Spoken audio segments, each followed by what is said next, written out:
মা, আমাকে বাঁচাও মা। আমি যে আর সহ্য করতে পারছি না। আমাকে তুমি বাঁচাও মা।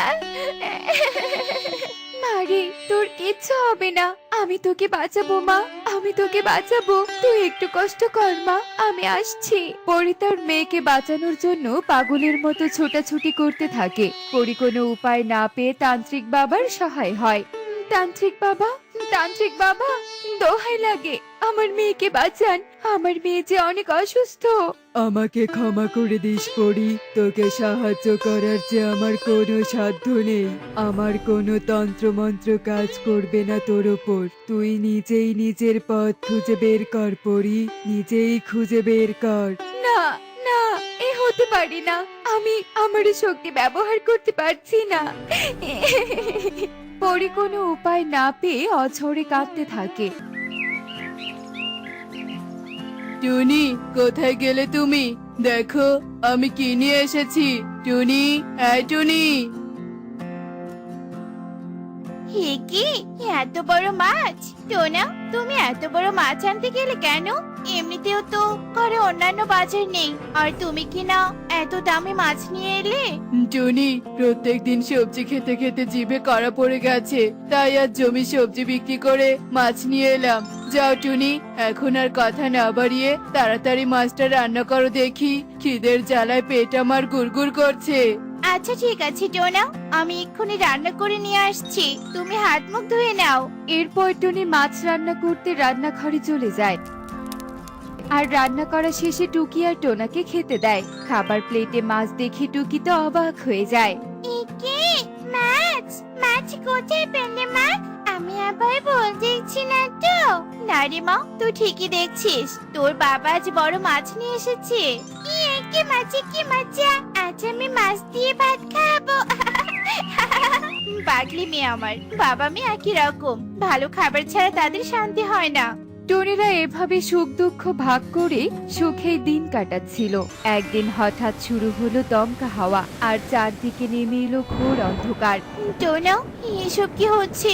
আমার যে খুব ভয় করছে গো। ঘরটাও যে খুব দুলছে টোনা।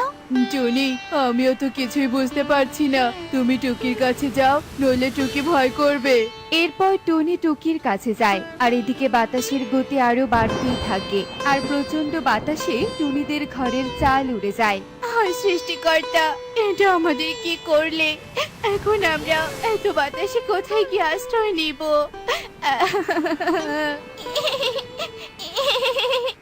মা, আমার খুব ভয় করছে মা।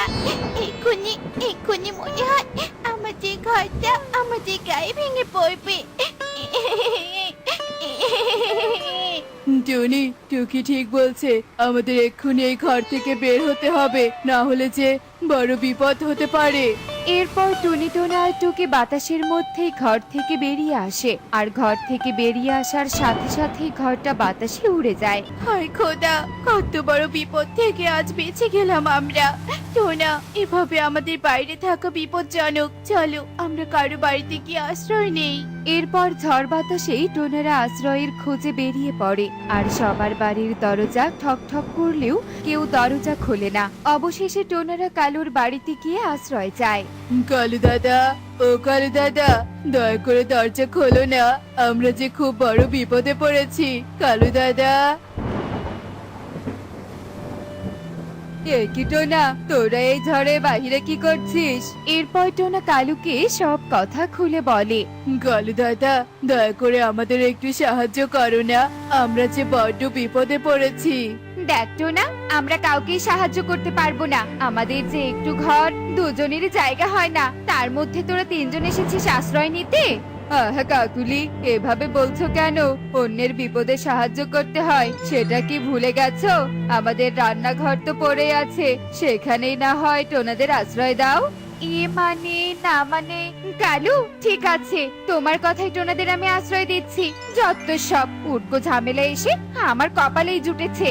এরপর কাকুলি টোনাদের কয়েকটা কথা শুনিয়ে দিয়ে রান্নাঘরে আশ্রয় দেয়। টুনিরা নিরুপায় হয়ে কাকুলিদের রান্নাঘরেই কোনো রকম রাতটা কাটিয়ে দেয়। পরের দিন সকাল হতেই ঝড় বৃষ্টি থেমে যায় আর টুনিরা তাদের বাড়িতে চলে যায়। গিয়ে দেখে বাড়ির কোনো কিছুই আর অবশিষ্ট নেই। টোনা, এবার আমাদের কি হবে? আমাদের যে সব শেষ হয়ে গেছে, সব শেষ হয়ে গেছে। টনি অঝরে এভাবেই কাঁদতে থাকে। অন্যদিকে পরীর মেয়ে আরো অসুস্থ হয়ে পড়ে। মা, আমার খুব খিদে পেয়েছে মা, আমাকে একটু খেতে দাও না মা। ওরে, আমি এখন খাবার কোথায় পাবো রে মা? আমি যে এক হতভাগী মা, যে কিনা সন্তানের কষ্ট দেখেও কিচ্ছু করতে পারছি না। না না, কোনো পাখির বাসা থেকে হলেও আমাকে কিছু খাবার আনতে হবে। কিন্তু আমার পরের ডানা দেখলে তো পাখিরা লোভে আমাকে বন্দি করে রাখবে। আমি বরং ডানা খুলেই যাই। এরপর পরি তার ডানা খুলে রাখে আর বনে বনে সাহায্য চাইতে থাকে, কিন্তু কেউই তাকে সাহায্য করে না। অবশেষে পরি টুনিদের কাছে যায় খাবার নিতে। আমাকে কেউ সাহায্য করো, দোহাই লাগে, আমাকে ফিরিয়ে দিও না। আমার মেয়ে যে খিদের জ্বালায় কাঁদছে। কি, আমরা তোমাকে সাহায্য করব কি করে? দেখতে পাচ্ছ না আমাদের ঘরবাড়ি কিচ্ছু নেই, সব বাতাসে উড়ে গেছে। কেঁদো না তুমি, একটু চেষ্টা করে দেখো না কিছু দিতে পারো কিনা। আমার মেয়ে যে খেতে না পারলে মরে যাবে। পরীর করুণ কান্না দেখে টুনির অনেক খারাপ লাগে। অবশেষে টুনি তার উড়ে যাওয়া রান্নাঘরের কিছু পড়ে থাকা জিনিসে কিছু খাবার খুঁজতে খুঁজতে অনেক খোঁজার পর টুনি মাটির হাড়িতে একটুখানি ভাত পেয়ে যায়। এই নাও অচেনা পাখি, মাটির হাড়ি। এই হাড়িতে কিছু খাবার আছে। তোমার কপাল ভালো যে ঘরের সাথে সাথে মাটির হাড়িটাও চলে যায়নি, নইলে যে খালি হাতেই তোমাকে ফিরে যেতে হতো। তোমাকে অসংখ্য ধন্যবাদ টুনি পাখি, আমার হাতে সময় নেই, আমি আসছি। এরপর পরে মাটির হাড়ি নিয়ে সেখান থেকে চলে যায় আর হাড়িতে থাকা ভাত তার মেয়েকে খাইয়ে দেয়। ভাত খাওয়ার পরেই পরিকন্যা অনেকটা সুস্থ হয়ে যায়। মারে, তোর কষ্ট যে আমার আর সহ্য হচ্ছে না। আজ যদি আমরা মা আমি অহংকার না করতাম তাহলে পরিরাজ্যে সুখে দিন কাটাতে পারতাম। মা, আমরা আমাদের অহংকারের শাস্তি পেয়ে গেছি। চলো মা, আমরা পরিমাতার কাছে গিয়ে ক্ষমা চাই, উনি নিশ্চয় আমাদেরকে ক্ষমা করে দিবেন। এরপর পরি তার মেয়ের কথায় তার মেয়েকে নিয়ে পরিরাজ্যে চলে যায়। আর যখনই পরি পরিকক্ষে প্রবেশ করতে ধরে তখনই পরিমাতা হুঙ্কার দিয়ে ওঠে, দাঁড়া পরি, একদম আমার কক্ষে প্রবেশ করবি না। তোর মতো অহংকার পরির কোনো জায়গা নেই আমার কাছে। না পরিমাতা, আমাকে এত বড় শাস্তি দিবেন না, আমি আর কখনো অহংকার করব না। আগে কত খাবার নষ্ট করতাম, আর জীবন বাঁচাতে সামান্য খাবারের জন্য কিনা সব পাখির দুয়ারে দুয়ারে ঘুরেছি, তবু একটু খাবার পাইনি। সত্যি পরিমাতা, জীবন অনেক কষ্টের। পরিমাতা, আমরা সত্যি অনুধাবন করতে পেরেছি, আমরা আর কখনো অহংকার করব না। আমরা এখন থেকে গরিবদের সাহায্য করব। তোদের পরিবর্তন দেখে আমার অনেক ভালো লেগেছে। শোন পরি, তুই তোর মেয়েকে যা শিক্ষা দিবি তোর মেয়ে তাই শিখবে। তাই একজন মা হয়ে সন্তানকে সব সময় ভালো শিক্ষা দেওয়া উচিত। তোরা তোদের ভুল বুঝতে পেরেছিস, এটাই অনেক। একদিন তোদের অহংকারের কারণে তোদের শক্তি ছিনিয়ে নিয়ে রাজ্য থেকে তাড়িয়ে দিয়েছিলাম, আজ তোদের আমি আবারও শক্তি ফিরিয়ে দিলাম। এরপর পরিমাতা জাদু করে পরি আর পরিকন্যার শক্তি ফিরিয়ে দেয়, আর শক্তি পাওয়ার সাথে সাথে পরি বেরিয়ে যেতে ধরে। এ কি পরি, তুই আবার কোথায় যাচ্ছিস?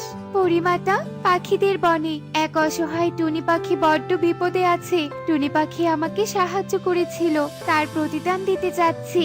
পরীর এসব কথা শুনে পরিমাতা আবারও মুগ্ধ হয়ে যায়, আর পরি সেখানে একটুও সময় নষ্ট না করে টুনির কাছে চলে আসে। কি অচেনা পাখি তুমি?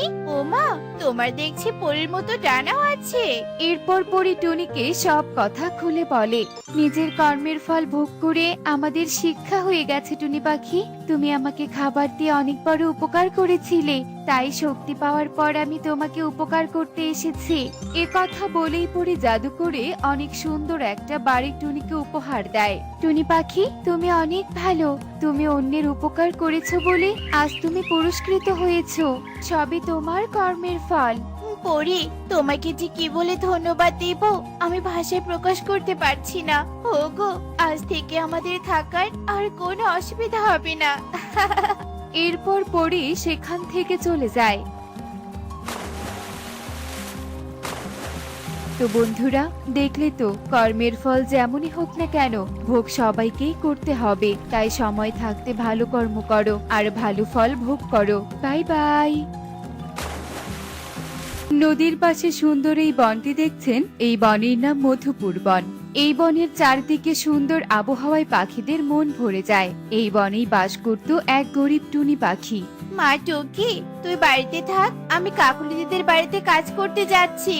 মা, ও মা, আমিও তোমার সাথে কাকুলি মাসির বাড়িতে যেতে চাই। আমাকে তোমার সাথে নিয়ে যাও না মা, নিয়ে যাও না। না রে মা, তুই কাকুলি দিদির বাড়িতে গেলে যদি কোনো কিছু নষ্ট করিস, ওরা অনেক ধনী পাখি। তুই বাড়িতে থাক মা, আমি কাজটা শেষ করে চলে আসবো। আমাকে নিয়ে যাও না মা, আমি কোনো কিছুতে হাত দিব না। লক্ষ্মী মেয়ের মতো চুপচাপ তোমার কাজ দেখবো। আমাকে নিয়ে যাও না মা, নিয়ে যাও না। আচ্ছা ঠিক আছে, চল তাহলে। এরপর টনি তার মেয়েকে নিয়ে কাকুলির বাড়িতে কাজ করার জন্য চলে যায়। কিরে টনি, তোর এত দেরি হলো যে? তোর কাজ কি আমি করার জন্য তোকে মাইনে দেই নাকি? তাড়াতাড়ি যা, গিয়ে ঘরের সব কাজ করে ফেল। আর তোর মেয়েকে নিয়ে এসেছিস কেন জানিস না? আমার বাড়িতে সব দামি জিনিসপত্র একটাও যদি নষ্ট করে তাহলে বুঝবি মজা। কাকুলি দিদি, আসলে আমি আসার সময় না মেয়েটা অনেক জেদ করছিল, তাই আর কি মেয়েটাকে নিয়ে এলাম। তুমি একদম চিন্তা করো না গো, তোমার বাড়ির কোনো জিনিসপত্রের কিচ্ছু ক্ষতি করবে না। আমি এক্ষুনি বাড়ির সব কাজ করে দিচ্ছি তোমার। তাই যেন হয়। এবার যাই এখান থেকে। এরপর টনি তার মেয়েকে নিয়ে কাজ করার জন্য রান্নাঘরে চলে যায়। আর কিছুক্ষণ পর টনি সব কাজ সেরে বাড়িতে চলে যায়। এভাবেই টনি অন্যের বাড়িতে কাজ করে তার মেয়েকে নিয়ে থাকতো। একদিন, জানিস তো কি, এবার ঈদের জন্য মা আমাকে নতুন জামা কিনে দিবে। কি মজা, কি মজা। আমিও মাকে বলবো আমার জন্য নতুন জামা কিনে দিতে। কি বললি, তুই নতুন জামা নিবি? ছেঁড়া কাঁথা পরে লাখ টাকার স্বপ্ন, গরিব হয়ে আবার নতুন জামা কেনার স্বপ্ন দেখছিস? যাক বাবা, বাড়িতে যাই, তোর মতো গরিবের সাথে কথা বলে লাভ নেই। এ কথা বলে পারুল সেখান থেকে চলে যায়। আর অন্যদিকে টুকি কান্না করতে করতে বাড়িতে চলে আসে। কি রে মা টুকি, কান্না করছিস কেন? কি হয়েছে তোর?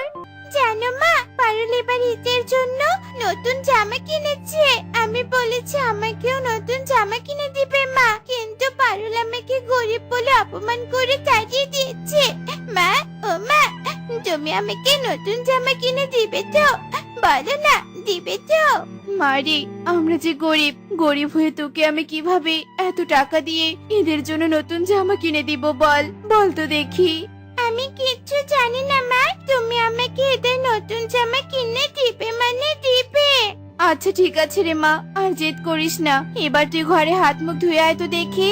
এরপর টুকি হাত মুখ ধুয়ে ঘরে চলে যায়। আর এদিকে বিকেল থেকে সন্ধ্যা হয়ে যায়।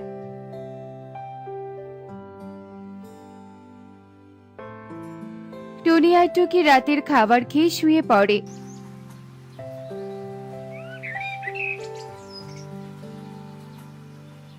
আর পরের দিন সকালে টুনি টুকিকে নিয়ে কাকুলির বাড়িতে কাজে যাওয়ার জন্য রওনা দেয়। দেখো, আমার ঈদের জামাটা কত সুন্দর হয়েছে। হ্যাঁ রে মা, তোর এবার ঈদের জামাটা অনেক সুন্দর হয়েছে। ও মা, আমাকেও কুহুর মতো একটি সুন্দর ঈদের জামা কিনে দিবে? দেখো, জামাটা কত সুন্দর। দেখেছো মা, দেখেছো, ওই টুকি কি বলছে? গরিব হয়ে আবার আমার মতো সুন্দর জামা কিনতে চায়। এই টুনি, আয়, তোর মেয়েকে নিয়ে এখান থেকে দূর হ দেখি। গরিব হয়ে তোর মেয়ে ধনীদের মতো ঈদের নতুন জামা নিতে চায়, শখ কত? এখান থেকে তাড়াতাড়ি গিয়ে রান্নাঘরের কাজ শেষ কর।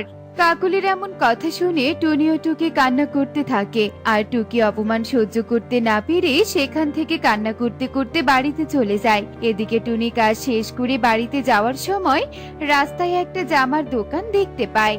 শালিক দাদা, ও শালিক দাদা, তোমার দোকানে এত সুন্দর সুন্দর জামা কত করে দিচ্ছ গো?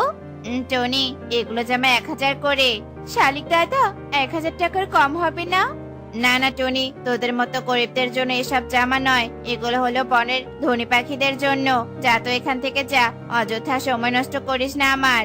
শালিকের মুখে এমন কথা শুনে টুনি দোকান থেকে বেরিয়ে আসে আর জামাগুলো দেখে মনে মনে বলতে থাকে, হে সৃষ্টিকর্তা, মেয়েটার জন্য যদি একটা ঈদের নতুন জামা কিনতে পারতাম তাহলে খুব ভালো হতো। মেয়েটার মুখের দিকে তাকাতে পারছি না। হে সৃষ্টিকর্তা, গরিব বানালে তো বানালি, এখন আমি কি করব? কিভাবে মেয়েটাকে জামা কিনে দিব? এভাবেই টুনি একা একা কথা বলছিল আর হাঁটছিল। অন্যদিকে ইগল আর ইগলি মার্কেট নিয়ে যাওয়ার সময় ইগলির হাত থেকে ইকরির জন্য সব ঈদের উপহার একটা লাল ব্যাগে রাখা ছিল। সেটা তার হাত থেকে পড়ে যায়, কিন্তু ইগলি তা বুঝতেও পারে না।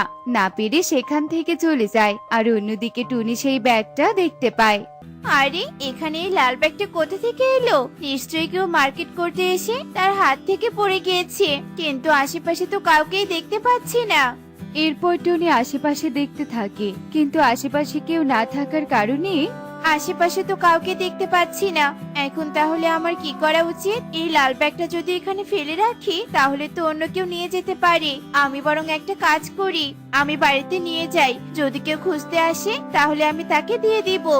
এ কথা ভেবে টুনি সেই লাল ব্যাগটি নিয়ে তার বাড়িতে যায় আর বাড়িতে গিয়ে সেই ব্যাগটা লুকিয়ে রাখে যাতে টুকি না দেখতে পায়। এই ব্যাগটা যদি লুকিয়ে না রাখি তাহলে টুকি এসে জেদ ধরবে খেলার জন্য। আমি বরং একটা কাজ করব, প্রতিদিন ওখানে গিয়ে ব্যাগটার খোঁজ করব।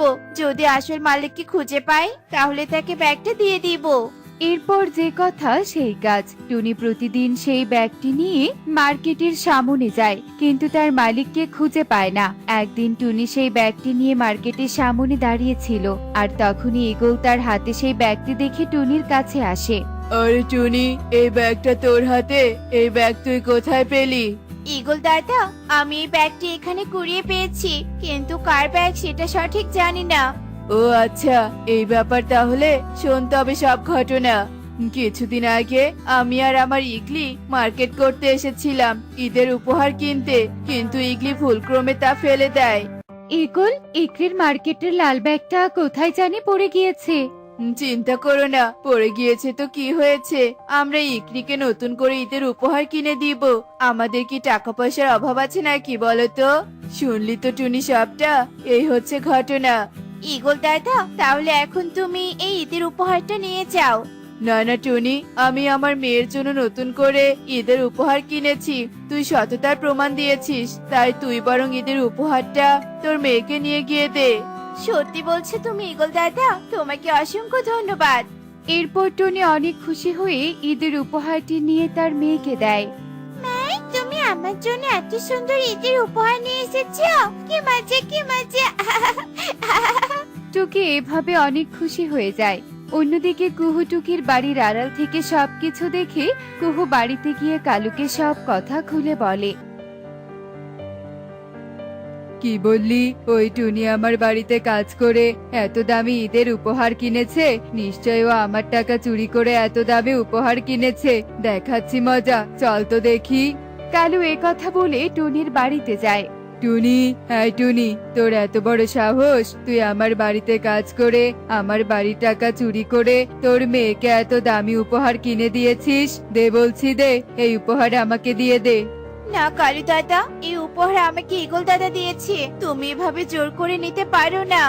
দে বলছি, না হলে এবারের পরিণাম কিন্তু খুব খারাপ হবে। এভাবেই টুনির কাছ থেকে জোর করে কালু সেই সব উপহার ছিনিয়ে নেয়। আর তখনই সেখানে ঈগল চলে আসে। কালু, তুই এত লোভী! আগে জানতাম না।